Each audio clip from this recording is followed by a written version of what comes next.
Hey everybody, Anthony the Menditano here, the internet's busiest music nerd, and it's time for a review of the new Denzel Curry album, Imperial. Young and ferocious Florida rapper Denzel Curry, brand new record over here. It's a tight 10-track project, and it's been a while since I initially reviewed his breakout album, 64. He followed that up with some kind of weird, inconspicuous double EP thing that certainly had its highlights, but it felt like a much less distinct and recognizable Denzel Curry.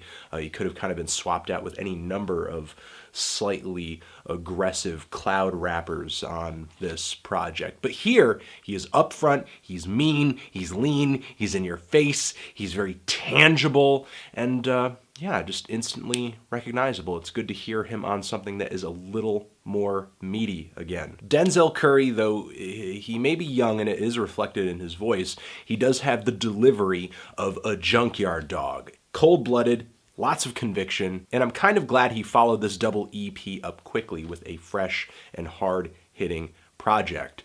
And no doubt it was going to be that from the lead single from this thing, Alt. This thing has a tight, crisp, snappy 808 flavor coming from the drums. The keys are wide, they're watery, they're trippy, they're ethereal. It's kind of psychedelic, but it's just so explosive. As far as his rapping, Curry brings these relentless triplet flows, which he has amazing breath control on because with every syllable, he sounds just as loud, just as intense. Savage on every syllable. And also with this track, he has one of his best hooks yet. I like some of the bars on here where he likens himself to a black metal terrorist, or he says aftermath, do the math later. It's definitely one of his best tracks yet, and a song that I think brings together the multiple influences that go into a Denzel Curry song. You have modern trap, hardcore hip-hop, cloud rap, and a touch of Memphis hip-hop as well, like a big 3-6 Mafia influence. Maybe a little Bone Thugs occasionally. Following this track is the song GOOK,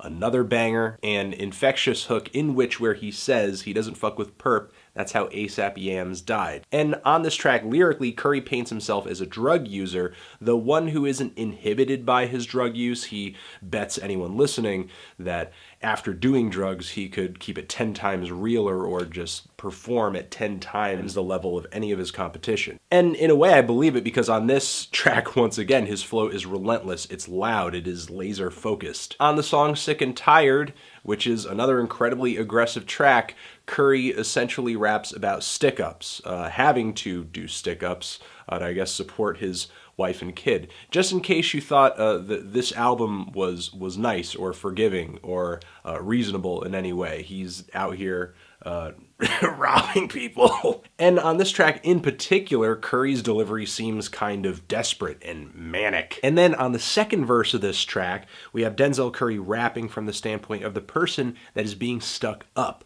And on Naughty Head, a wild Rick Ross appears with no warning whatsoever. And his verse actually isn't bad. He actually makes for a nice change of pace from Curry's usual loud, aggressive, but somewhat monotone flow. Another banger beat, but yet another lead keyboard melody that's super watery, super woozy, kind of warped a little bit.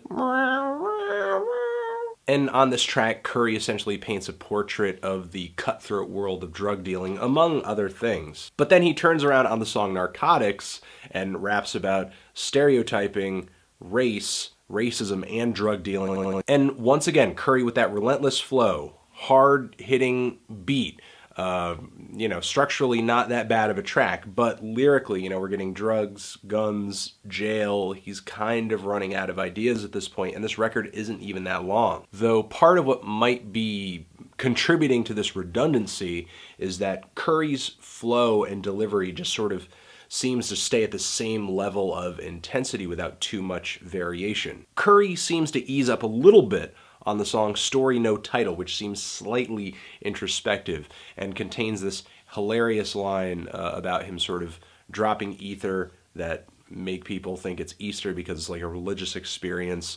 And he's talking about how he could be Jesus, and why can't Jesus be a black guy? Even Luke Skywalker's dad was on the dark side. There's a cool underachievers reference here. And Curry is essentially telling the story of his isolation as he's grown more popular in the rap game, but still kind of continues to sit within these very violent surroundings. And again, he's very convincing, he's very forceful, even when he does drop lines occasionally, like he's got beef, but he's like not working at Five Guys. Occasionally he will drop bars that just warrant an eye roll, or at least don't match the ultra aggressive delivery that he's giving us on these tracks. Now, thankfully, the song Pure Enough is the much needed moment of subtlety and introspective that this album has been dying for up until this point. Curry legitimately sounds like he's in a moment of pain, emotional pain, and anguish on this cut, as he sort of dissects very painfully the inner workings and sort of the logic behind the life he's living and the world he's living in. The last third of this record overall is a little more mellow than the preceding tracks. There's a song Zenith with Joey Badass with a slightly jazzy instrumental. Thankfully, Denzel Curry sort of lets up on the monotone roar of his delivery on the first half here that tends to make some of the verses kind of blur together, and gives us something a little slower, a little more thoughtful, introspective, like he's really inviting the listeners in to listen to what he's saying, relate to him, and sort of invite them into his world, especially on the closing track, If Tomorrow's Not Here, where he drops this amazing line about Medusa building a stone wall of human flesh. I think this is a really good project, but I still hear room for growth for Denzel. I still think he could use more topic and delivery variation, but as is, Imperial is a really tight and a well-crafted, catchy, hard-hitting project, the sequel to Nostalgic 64 that I wanted. The production on this thing is great, the songwriting on this thing is great. For the most part, the bars with the occasional eye roll line are good. Denzel Curry's flow is super on point. I don't have many complaints about this thing, honestly. I think in the future he has the potential to do something a little more ambitious and maybe even conceptual. But as of right now, what he's delivered here is of high quality, I think. I'm feeling a strong 7 to a light 8 on this. Tran? Position. Have you given this album a listen? Did you love it? Did you hate it? What would you rate it? You the best, you the best. What should I review next? Thank you.